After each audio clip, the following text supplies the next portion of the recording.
kindred spirits. How are you? I hope you are all having an absolutely wonderful day. My name is Adrienne. Welcome to my first episode of Shushina Gypsy. I am an intuitive astrologer. I've been studying astrology for over 30 years. And for many years, I've actually worked as a massage therapist and a nurse, among a few other things. Just as a quick background, my focus is always has always been on the soul. It was a calling that came in, and I've been obsessed with the soul since I can remember. In my astrology, I do use a lot of asteroids and other points. And so today I am actually here to talk about the full moon in Gemini. Now, this podcast has been a long time in coming, let me tell you. I kind of have to laugh at myself because I do not want to cry. But I just find, my mantra is all is in divine perfection, right? And there's been several attempts that I have made to create a podcast that have kind of all been left undone. And I find it quite perfect that the day before the full moon and all this energy of release that I have finally said enough is enough. This is not going to sound perfect. I'll never be perfect, but it's perfectly imperfect. So here I am. So before I get down to the chart, let's first just sit up as straight as you can, wherever you are, or if you're lying down, and take a nice deep breath. Really sit down and just connect with yourself. We're going to inhale for the count of 7, hold for 7, and then exhale on the count of 9. Are you ready? Let's go.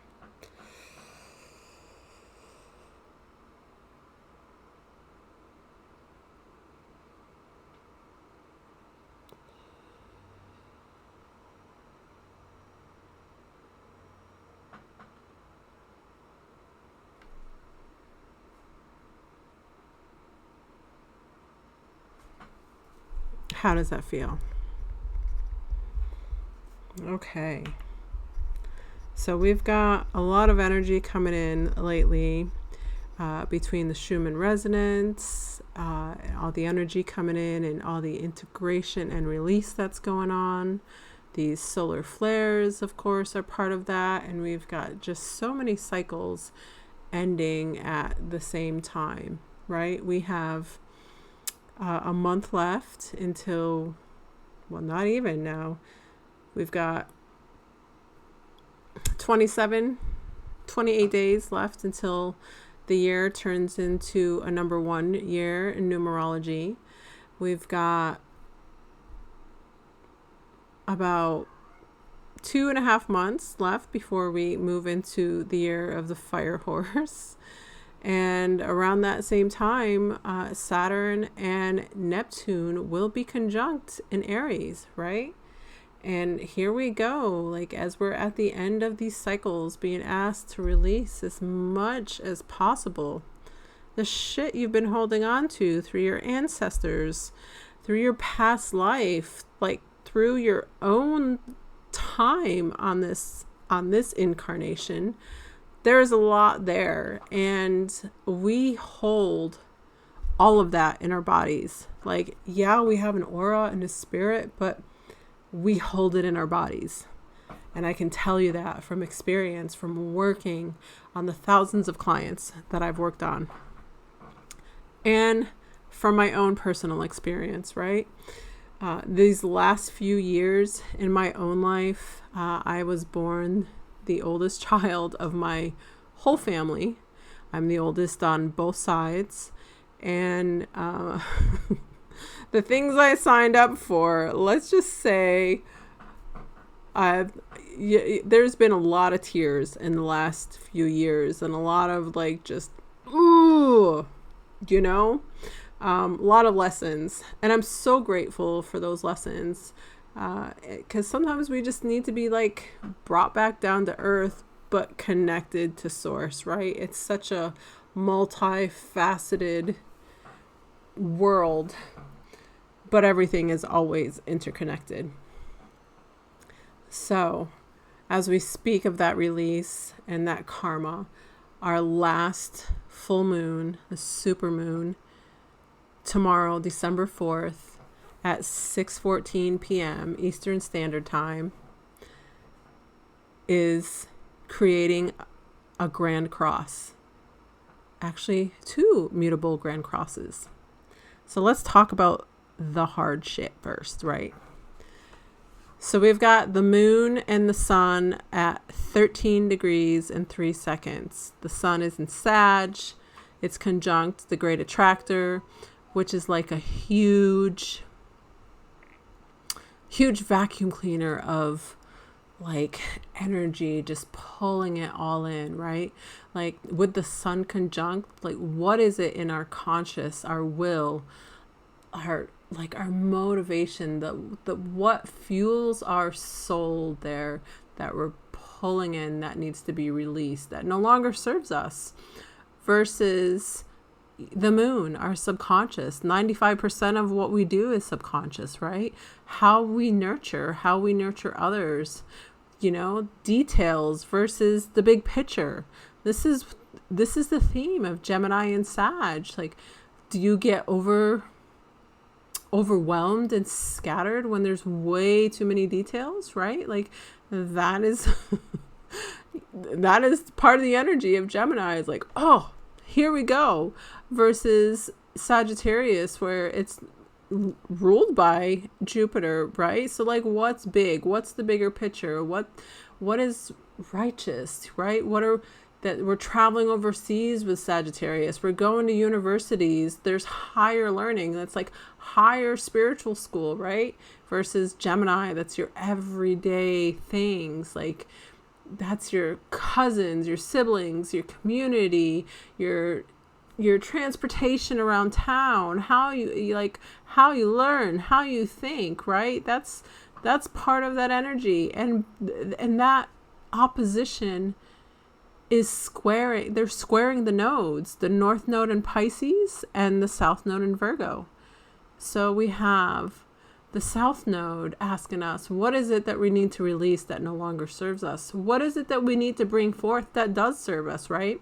Virgo is about service to others. Like, how do you serve others? How do you organize physical chaos, right? The one thing I resonate most with the polarities of Pisces and Virgo is Pisces rules spiritual chaos, right? Like Pisces can organize and like with no boundaries just kind of go through and grab all of that and organize it into its nothingness. And Virgo on the physical and mundane, and that, how do you organize? Like what are your details, right? Like most Virgo traits, you'll go and see somebody will have their closet like all all in the colors of the rainbow, like they're ordered, or everything's in its perfect place and categorized. The spices in the cabinet are alphabetized and organized by their categories. Like that is the energy of Virgo. Very organized, very detailed, analytical, and yes, can very much be in the mind, even though you're serving others, right?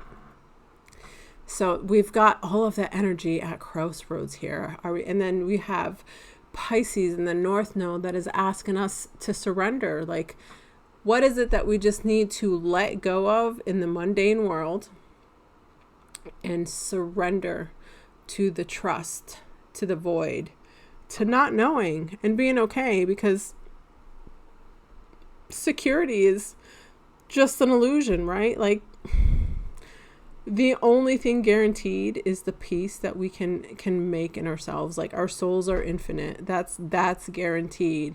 But there's such an illusion of security that we try to grasp onto as humans.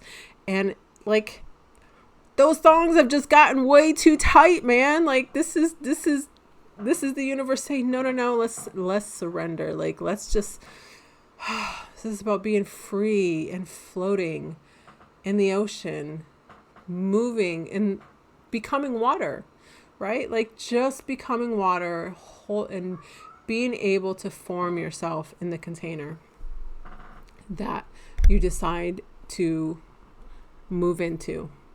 So that energy is very comic, very Crossroads, right? And it doesn't just hold the energy, like that mutable cross doesn't just stop there, right? That's the mutable cross one. And then we have the second mutable cross where we have Persephone and Pisces, squaring Osiris and Uranus, both retrograde. I mean, Uranus is at 29 degrees, another anaretic degree, very karmic. It's also pretty darn close to the fixed star Algol, which is about like kind of losing your head, right? And Uranus is about awakening and like electric downloads. Like, Uranus is very electric. Whew, like very tingly, right? Like, I know. Here's an example of the electricity, because once Uranus went into Taurus in 2018, I cannot tell you how many times I have been electrocuted since 2018. I swear, when he first ingressed in Taurus, every ATM machine I ever touched, I was constantly being electrocuted. And then I had several other incidences of my like serious but minor electrocutions that went through, especially when my Uranus opposition came around, right? And so that's that very electric energy. And Osiris is about regeneration, like coming back from. So how are we going to come back from these initiations of surrendering, right? How are we going to generate with this energy? And then Osiris and Uranus are square Magdalena in Virgo. Like, that is the ultimate expression of devotion to others, service to others. And with it opposing Persephone, like, where do you draw the line of being initiated into surrendering, into the void, and still stay grounded? And you've got those two archetypes that are there to help balance that out for you. And it's up to you, like, it's up to us as our choice of how we want to respond and react to those. Like, it's really about holding that energy and observing it so that we can respond in the highest vibe possible. And then, of course, Magdalena in Virgo is square Arachne in Sagittarius, who is pretty darn close to Venus, right? So Arachne is about the patterns that we're weaving. Like, what truthful, what feels like your truth? What is your truth? Like, does it resonate deep within you, right? Like, Venus in Sagittarius is on fire. She wants to know the truth. She's all about it. And Arachne here is like, okay, where are we weaving these patterns? How are we going to do this, right? And this energy is opposing Osiris and Uranus right now. So how are you going to feel through these patterns in order to regenerate, right? Like, Uranus is very much about tactile.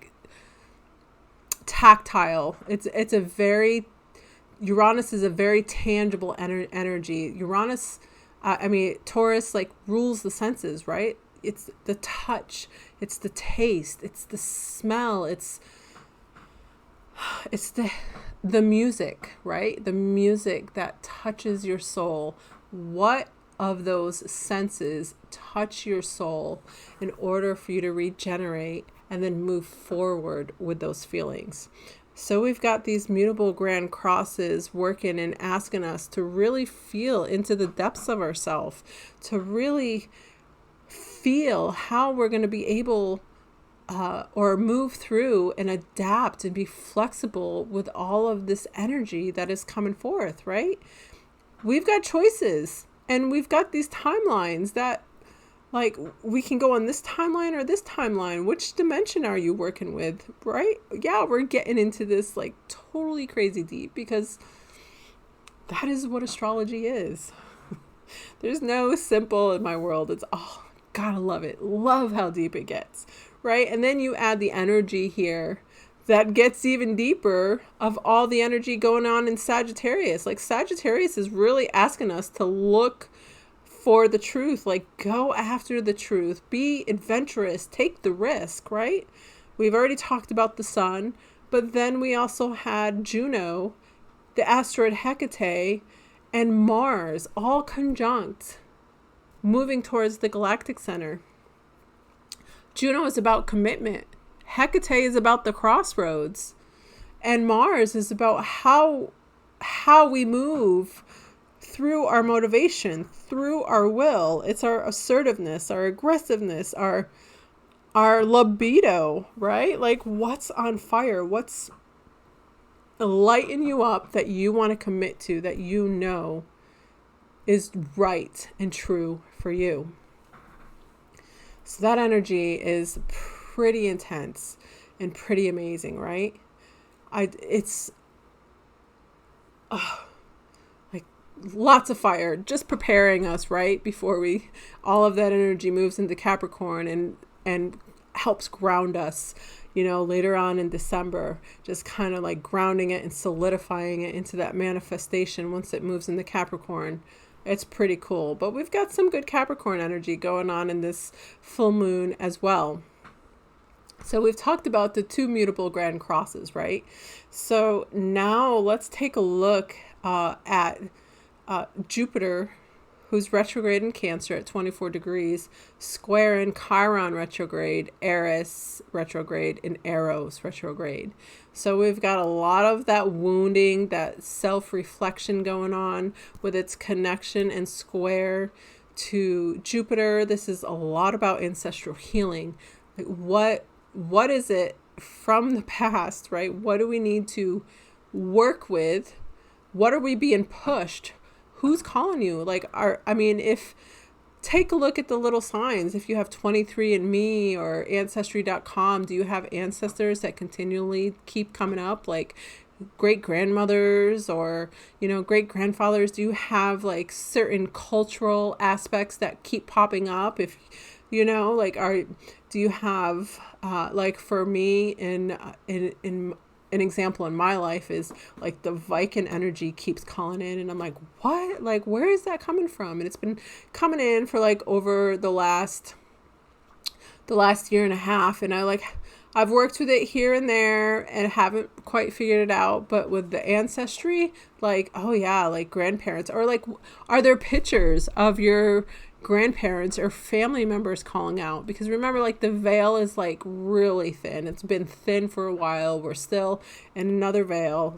Things are opening up. We got 3i Atlas going on, and another comet or interstellar object that I can't remember the name about it, but if you listen to Stefan Burns, he can tell you all about that. Go back and watch his channel. He's pretty amazing.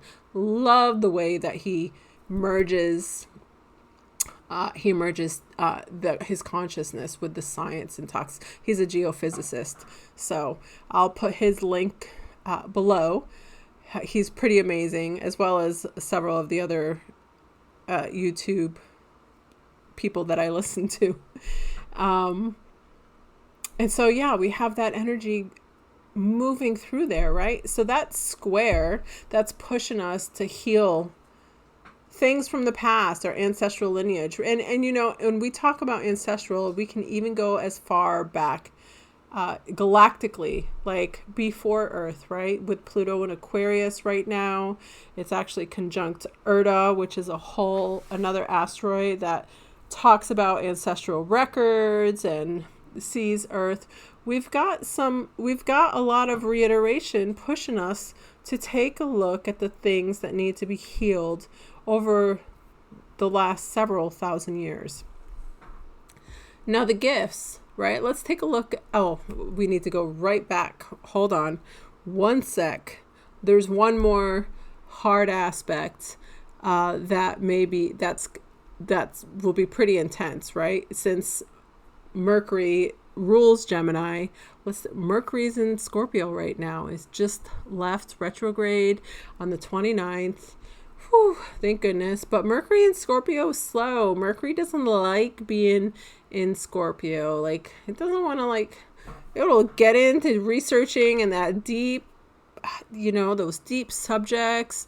But it can be hard for Mercury to express itself in a more light way when it's in Scorpio. And it's moving towards Lilith, and Lilith is right at 28 degrees, right? Lilith is our suppressed feminine side. It has a very plutonic energy, but feels like very rebellious, right? Like, oh, we're going to dig deep and we're going to pull this shadow side out, this feminine shadow. We're done. We're digging beneath the iceberg. This is what Lilith is saying really loud. And she's opposite Uranus conjunct Osiris, both of them retrograde, right? So what are we pulling from our Lilith wounds, from our shadow side that we have not worked with? And how are we using that energy to regenerate, to work? How do we balance, right? That's what those oppositions ask. How do we balance that need, that, like, Lilith and Scorpio, like, Scorpio has that revengeful, like, hold on forever fixed energy. It's water. It's deeply psychic. It's deeply connected. If you're a Scorpio, or you have worked with Scorpio energy, you know that energy is very intense, very deep, no matter which realm it is. And Scorpio does not so much like to talk as much as it likes to feel. It's very much a feeling energy, just another polarity of that Taurus energy. So it's like really asking, Lilith is really asking us in Scorpio how we're going to continue to regenerate by listening to our senses and listening to our body. Like, the time where we suppress our intuition, it's just saying, okay, we need to stop. You people really need to listen to the intuition that's coming through and work with it. Like, don't shove it down anymore, right? Like, that's been the whole theme. That was the whole thing with Mars and Cancer going retrograde. Stop being in your head. Stop disassociating from your body and really get into your body and feel what's going on. Your body is your antenna. With all the body work that I've done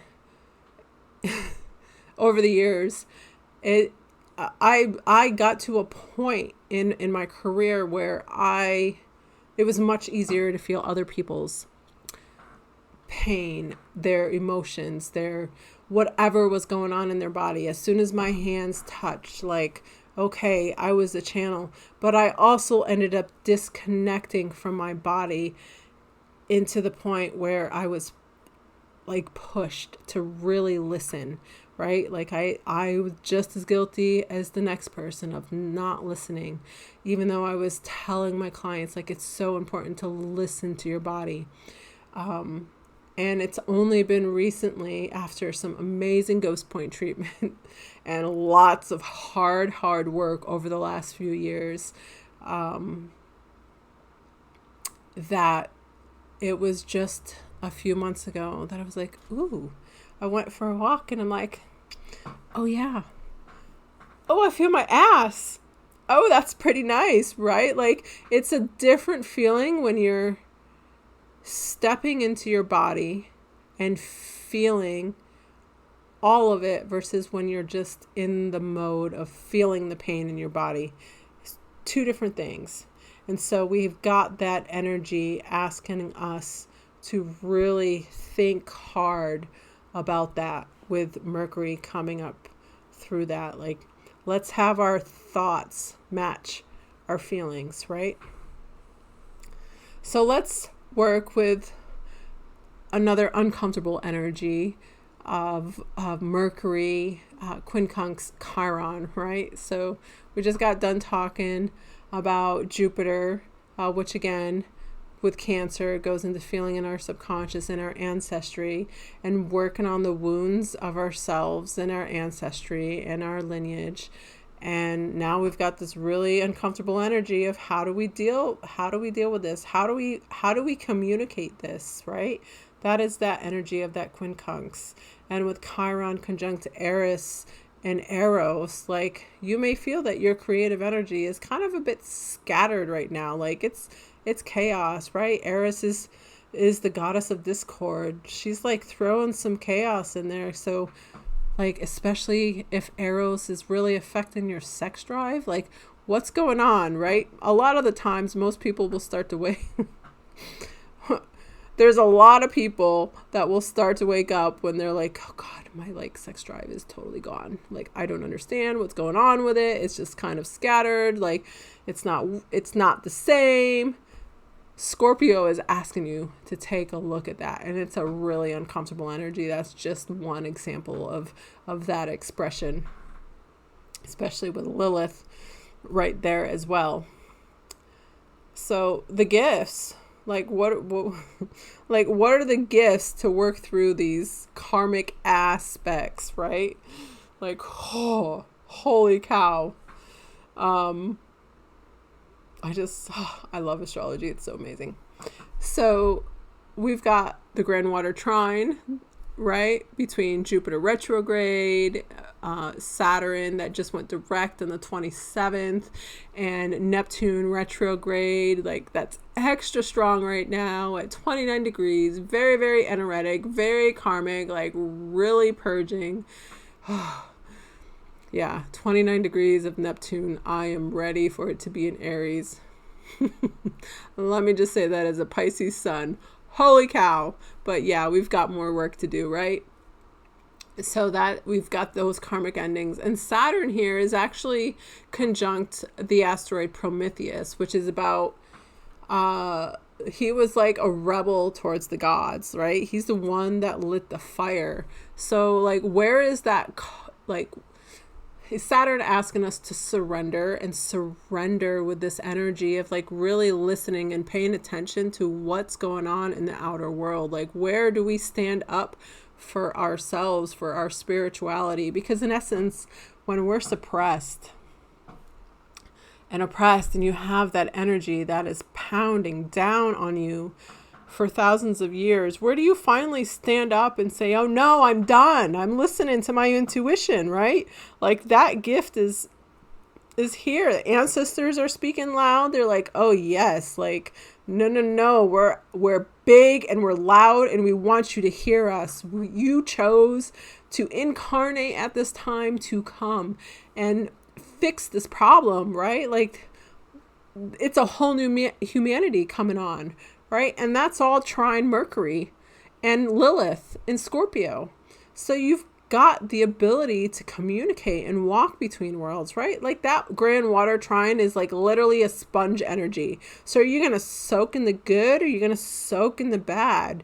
That's a very healing, creative energy to work with as far as like how you're going to manifest that into form, right? As you release and make room for the new. It's that psychic. I mean, you may have noticed like the telepathy that's come through. That's been a lot stronger. Like, you're thinking of your friend and all of a sudden she texts you, right? It's that very strong, deep energy, that water energy, and holding that container and listening to your intuition. We've got a lot of misinformation going on out there. And if you're like reading between the lines and really paying attention to your body, you'd be like, yeah, I don't fucking think so. Right? Right? Yeah. Sign me right up for that prescription. Yeah, because like you say, yeah. I digress. Yes. Mercury in Aries right here, there is a lot of things I'm quite opinionated about. So I am sure through these episodes you will hear little bits and snips throughout here. So let's take a look at some more of these other gifts, right? Because we were talking about Chiron retrograde, working with Eros and Aries retrograde. And that energy is, that combination is actually trine Mars, Hecate, and Juno. So you've got this fuel, this ease of this energy to fight, right? Fight with this fire, like fight to know your truth, the truth that you come from, right? Your truth does not mean it's the next person's truth. What is your truth? And standing up for it, like being assertive and aggressive with that. And that's all semi-sextile to Mercury, so that definitely adds a little. You might be seeing some people a little bit more snippy and saying exactly whatever they need to say. I mean, I think there's quite a few more people out there just going out and just saying whatever needs to be said, but definitely like working with that diplomacy and working with having that highest expression, right? Because Sagittarius on the other side of things, on the more shadow side, can be quite righteous, right? Like there's no way but this way, like no. There's Gemini, the opposite side, there's always some diplomacy. There needs to be a way to be able to work things out on a midline there, or work out with those details. We've also got two other grand minor trines going on here. So we've got Pluto, that is sextile Ceres. Pluto's in Aquarius, conjunct Urda. And remember, we were talking about the asteroid Urda representing the ancestral records. And she's an earth seer, like truth seeking, like tapping into that energy and transformation, right? The transformation of that. What are you taking with that work, and how are you going to transmutate your life and step into your power? And that is sextile Ceres and Aries, right? Ceres is Demeter, right? She's the mother of Persephone. She's the mother that provides. This is another form of nurturing. Like this is Ceres in Aries is about self-care. What is it that you need to do, that you need to be assertive with in Aries, right? Also very empathic and feel through. Think of a baby when it's being born, right? Like just like want to touch everything. They live vicariously through their senses. They adapt, they observe, and this is Ceres here, sextile Pluto. So pulling that opportunity to work with that energy and reevaluate what needs to happen in order for you to step into your power. And that's sextile Uranus retrograde and Osiris retrograde, right? That Taurus Gemini energy, and that's all trine back to Pluto. So like, what are the downloads? What is it that you are being asked to regenerate? Take the time for that self-care in order to step into your power. You just tap in. Like if you're not sure, like do some, barefoot walking, some earthing, get some grounding sheets, take a hot magnesium bath with some bentonite clay in it and some flower petals, right? Like throw some essential oils in there, turn some solfeggio frequencies on, right? Some 369, 693, like 936, any of those hertz solfeggio frequencies would be great, especially with Magdalena being in the picture of this grand mutable ground cross that we talked about earlier.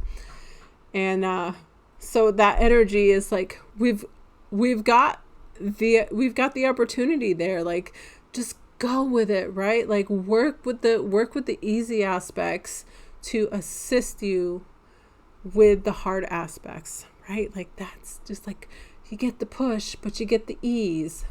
It's all about the balance here.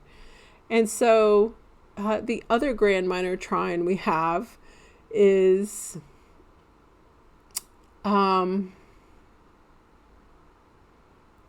Saturn and Prometheus with Neptune, trine Jupiter in Cancer, retrograde, right?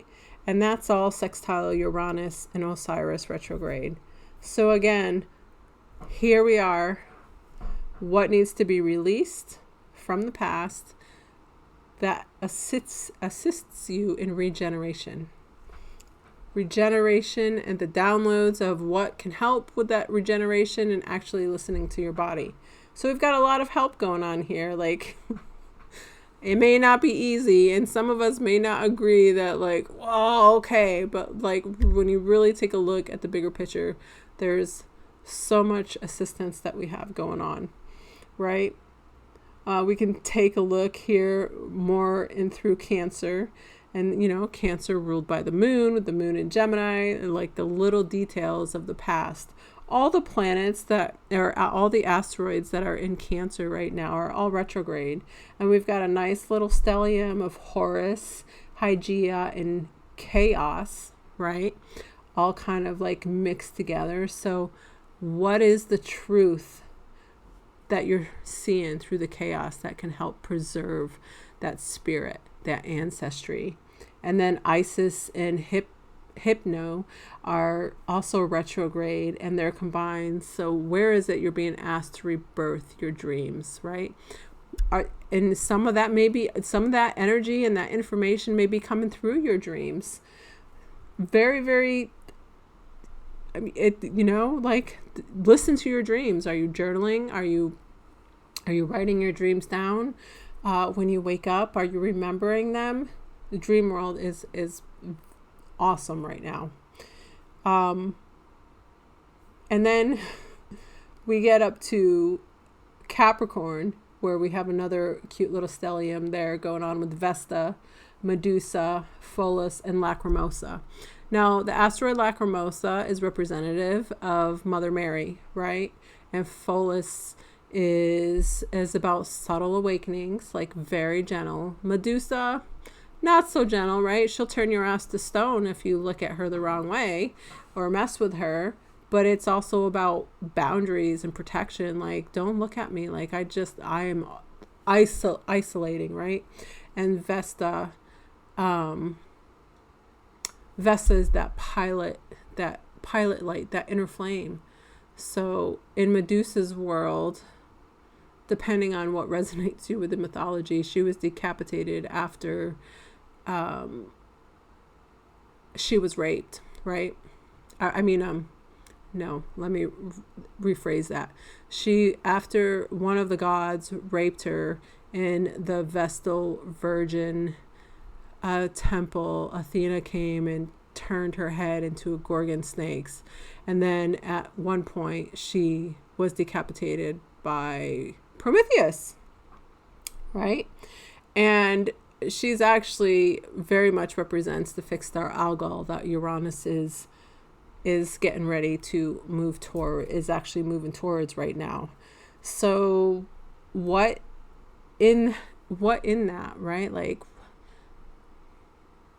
in my interpretation of that story that's been told, it was more of a self-protection. And you talk about turning people to stone, like, you've already surpassed, right? It was like looking in her eyes. No, you look in her eyes, you could just get too much pain and you just cut that cold. So where is all of that coming through that merges together? Like, where is that forgiving energy of the toxic masculine, right? Because if Medusa had not been raped in that story, she may not have been turned to a snake, but that snakes also represent transmutation and transformation. And so that anyone that looked at her, who she was like a very beautiful woman, would automatically turn to stone, like, here you go, right? And So it's that subtle, it's like those subtle licks that turned you to stone, right? That kept you cut off, that shut you off from the rest of the world, or looking at somebody, looking deep into their eyes, that transmutates your energy. That's a very interesting energy to be mixing all together, right? Because how many of us just shut the next thing out? Like, we go for something, we get into a relationship, but we're not fully there because we're so hurt from a previous relationship, right? And so it's just like kind of cut off. And I think with Lacrimosa there, we're really being asked to search into forgiveness in order to let ourselves transmute and find that pilot flame while still having our boundaries, especially in Capricorn, right? And for those of us that have wronged, how we have felt that wronged us, like, karma's on the cusp. It's actually on the cusp between Libra and Scorpio. So it's like really about balancing life before we go into the depths of ourselves. It's some pretty interesting energy going on. Where does that affect you? I mean, there's so much energy widespread right now. You're going to look at the points that you have in your chart. Knowing your chart is one of the best ways to know thyself, right? You can go on astroseek.com or astro.com. Astro.com is one of my favorites. And find out where your planetary points are and draw up that chart. So that is the energy coming from the full moon that I've interpreted. I know this was probably way out there as far as listening. I hope that you understood. If you have any comments, go ahead and write below. I hope this has helped explain some of that crazy ass energy going on right now, especially if you're feeling overly emotional, or like you just like want to scream or cry or fight and you're restless and scattered. Like, that's all normal right now, and it's all being heightened and brought to the surface. So hit subscribe if you like. And otherwise, I hope y'all have a wonderful day. I do have a website that I'm still working on right now. It's not quite up right now. So we're just going to go for it, and we're going to put this out there perfectly imperfect. I hope everybody has a wonderful day, a wonderful night, and I will talk to you soon. Thanks so much.